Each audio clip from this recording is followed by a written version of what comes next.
Energía Hoy. So we thank them for that opportunity. And we'll talk about that at the end of this webinar presentation. So without any further delay, let's talk about ISME for just a minute. For those of you who are not familiar, most of you are, but if you're not, you need to know just a few things about who we are. For the last almost 5 years, we have been serving as the permanent forum where business, government, and academia come together. And what we do is knowledge sharing. And our objective is really to help Mexico and its energy sectors grow and be successful. So the participants in our organization are companies and associations who become partners, and individuals, professionals who are members. That's how we differentiate the two, partners and members who come from all sectors of the industry, as you can see. And we are here to make a difference in different ways as we participate. So with that, today in the presentation, I'll be presenting alongside Andrea Calo, who is a Vice President of ISME, and we will be taking you to two main points of the agenda. But before I get to the agenda, I wanted to just give you a quick recap of some of our recent accomplishments as an organization. And if you know an ISME member or ISME partner, please congratulate them for what we have been able to accomplish, especially recently. I'm not going to read them all, but for 5 years, many meetings nonstop. That's a huge accomplishment. Our website is not just for information. It's got a member directory. It's got monthly market reports for you in a very highlighted way, as well as a library, and you can register for meetings. And our 2 chapters, which most of you are familiar with, we have a new committee, and you're going to hear more announcements on committees very soon, as well as the executive roundtables that were held last year, which you will hear more about in this webinar, and 2 more announcements to be made. So our agenda is short and sweet. Andrea will take us through the summary and conclusions of the executive roundtable discussions that were held last year at the Agave Business School in September. Very successful, very dynamic meeting where people went to work. You'll hear about that. Number 2, the actions that we are going to be taking going forward to make something happen, not only to have conversations about them, but also to put something on the table that benefits the industry. And last, we'll talk about upcoming events. So with that, I'll give the baton to Andrea.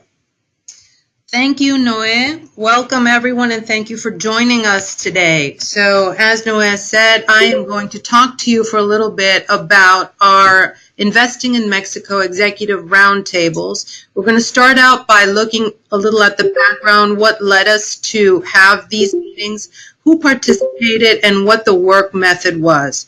After that, we're going to look at the main conclusions grouped by oil and fuel sectors and natural and gas and electricity sector that they arrived to.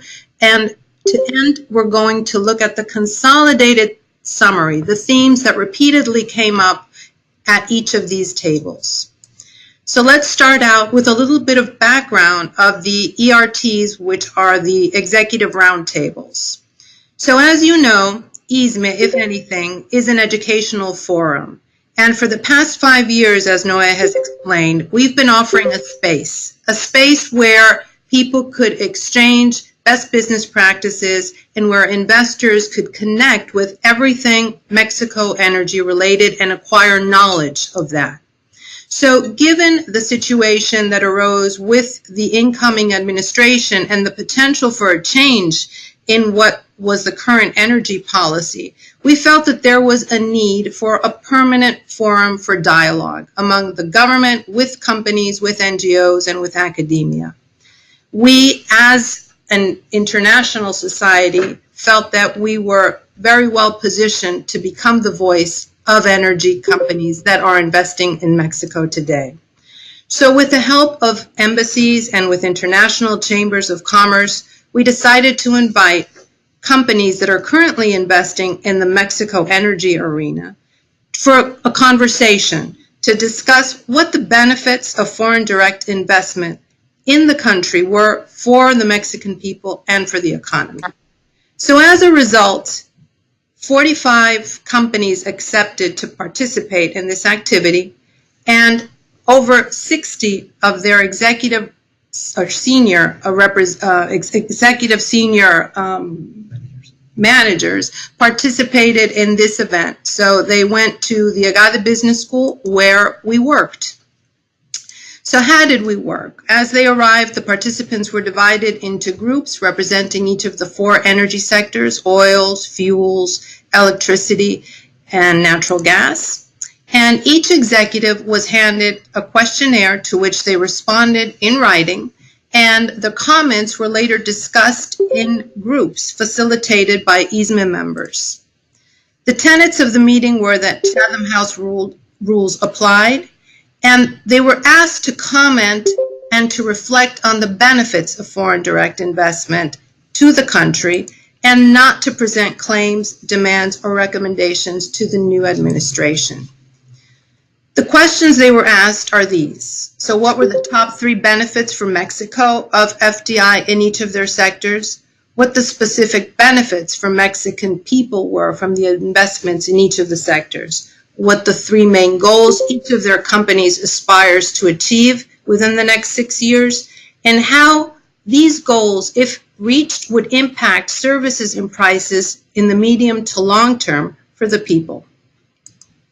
So we're going to take a look at what were identified as current and future benefits of investment by international companies, starting out with the oils and fuel sectors. So in oil, increased chances of discovering new reserves and production, more access to capital, the potential to produce greater volumes, more barrels, and to do more work simultaneously, a rescued value chain, development of communities and reactivation of social plans for oil field towns, more competition for Pemex, it's forcing it to be more efficient, better health, safety, and environment practices to all.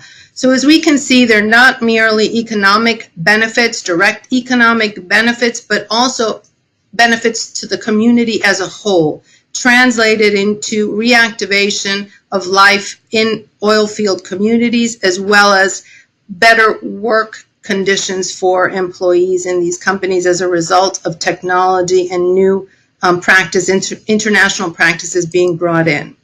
As far as fuels, we've got more options for consumers, greater tax revenue for the state, more jobs, reduced gasoline imports, and new infrastructure and technology to foster greater efficiency.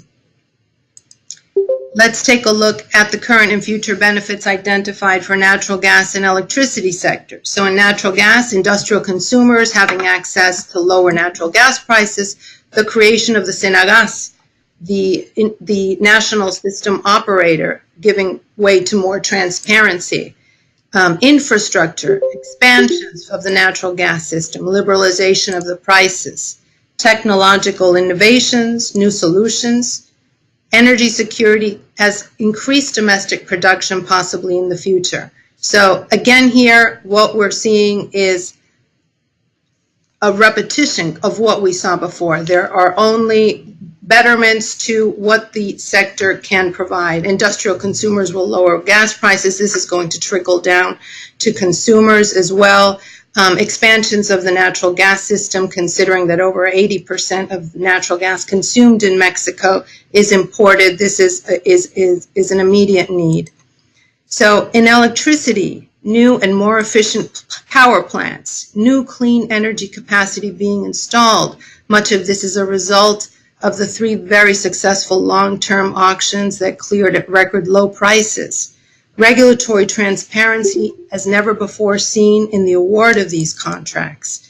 Reliability of supply, there is less need for the government to have to centralize the design of this installation of new capacity. Health benefits for the population, this is an important one. It's associated with lower emissions due to the installment of new renewable energy.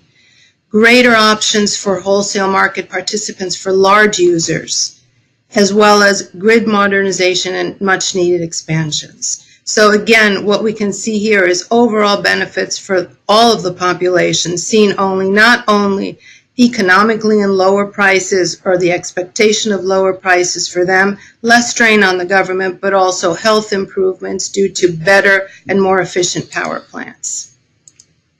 So as far as the themes that repeatedly came up in each of these tables, greater transparency. This leads to less corruption, and this supports the new administration's campaign promise to eliminate corruption.